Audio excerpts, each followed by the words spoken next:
Assalamualaikum warahmatullahi wabarakatuh. Selamat malam semua. Saya di sini ingin menepati janji karena beberapa hari yang lalu saya berjanji ingin menerangkan tentang tips-tips perempuan kalau akan sholat dalam keadaan keputihan. Tapi sebelum masuk ke situ, saya ingin menerangkan sedikit tentang keputihan terlebih dahulu. Bagaimana teman-teman supaya tahu bagaimana hukum tentang keputihan yang sudah sering kita bahas, yang sudah sering panjenengan ketahui pasti tentang hukum madhi dan wadhi.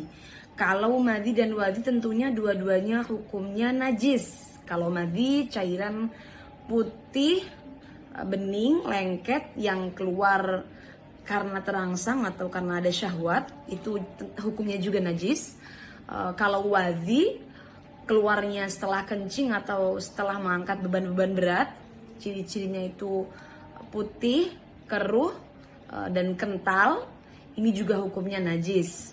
Tapi perempuan tidak hanya mengeluarkan madhi dan wadhi saja. Ada juga kadang-kadang tidak sedang setelah kencing, juga tidak dalam keadaan terangsang, tapi tetap mengeluarkan keputihan. Nah, ini dalam kitab-kitab disebut dengan rutubatul farji. Nah, untuk hukum rutubatul farji dalam nas Imam Syafi'i ada dua pendapat. Ada perkhilafan, ada yang menghukumi suci dan ada yang menghukumi najis. Untuk pendapat Imam Romli, bila mana keputihan keluar dari area zohir, anggota yang wajib dibasuh saat istinja, bercebok, maka hukumnya suci, tidak najis dan tidak membatalkan wudhu. Namun kalau keluar dari area batin, area yang tidak wajib disucikan saat istinja atau tidak nampak saat duduk jongkok, maka ini hukumnya najis dan tentunya membatalkan wudhu. Lalu bagaimana? Perempuan kalau setiap hari mengalami keputihan, menyikapi tentang perkhilafan ini. Alangkah baiknya menurut kami adalah mengambil langkah ihtiyat atau berhati-hati dengan beberapa pertimbangan. Perempuan mengeluarkan keputihan tidak hanya cairan bening saja, kadang bahkan berwarna kuning, keruh, atau bahkan ada yang terinfeksi bakteri sampai berwarna hijau. Maka alangkah baiknya untuk mengambil hukum najis dalam menghukumi keputihan. Kemudian yang kedua, perempuan tidak tahu dari mana area keluar keputihan yang ia alami.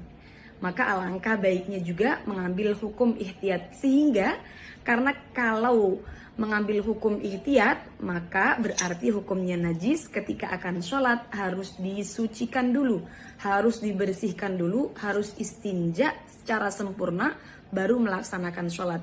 Tidak sah sholatnya perempuan yang membawa keputihan yang hukumnya najis. Lalu ada pertanyaan dari teman-teman yang banyak masuk adalah bagaimana menyikapi perempuan yang sering was-was. Duh, saya keluar nggak ya? Saya keluar nggak ya? Kayak keluar keputihan.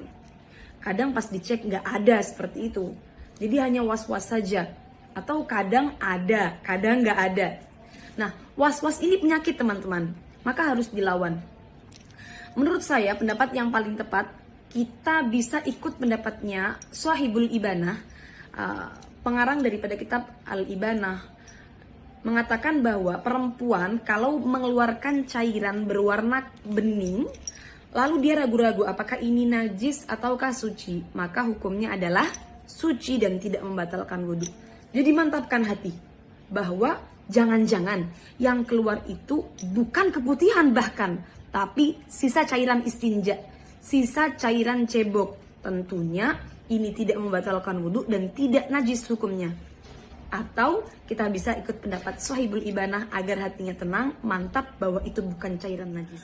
Nah, tapi kalau betul-betul terasa keluar keputihan, lalu dia ngecek dan ternyata yang keluar adalah cairan keruh ataupun kuning, tentunya hukumnya najis dan wudhunya batal. Sehingga dia harus mengulangi wudhunya. Saran saya, bila was-was harus dilawan terlebih dulu karena was-was itu penyakit.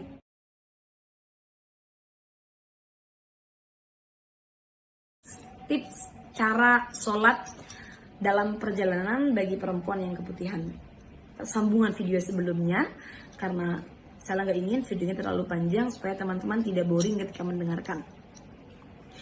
Kalau saya pribadi biasanya Sela itu kalau akan bepergian, maka biasanya Sela pakai softtek.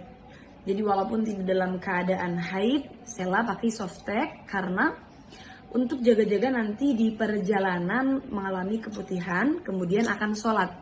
Sehingga ketika di perjalanan akan melaksanakan sholat, Sela biasanya softtek yang sudah ada keputihannya yang najis, Sela buang.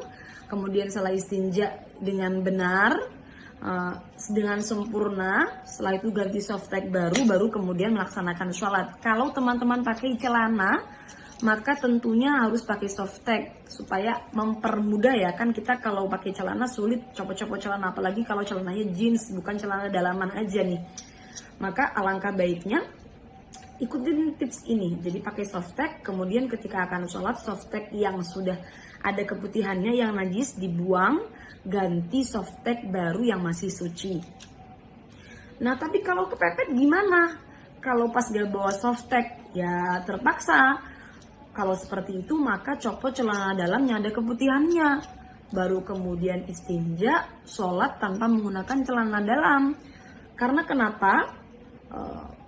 Tidak sah teman-teman, sholat itu menggunakan celana dalam yang ada keputihannya yang najis, tidak sah. Jadi terpaksa kita tanpa celana dalam sholatnya, kemudian setelah sholat kembali ke jeding lagi untuk pakai celana dalam yang tadi kalau tidak bawa ganti, seperti itu. Nah teman-teman bisa ikutin tips ini karena tips ini sering saya lakukan kalau dalam keadaan perjalanan. Saya pribadi adalah perempuan yang selalu mengalami setiap harinya mengalami keputihan ya, walaupun tidak bancar tapi kan sedikit-sedikit itu kan normal. Semoga bermanfaat. Assalamualaikum warahmatullahi wabarakatuh.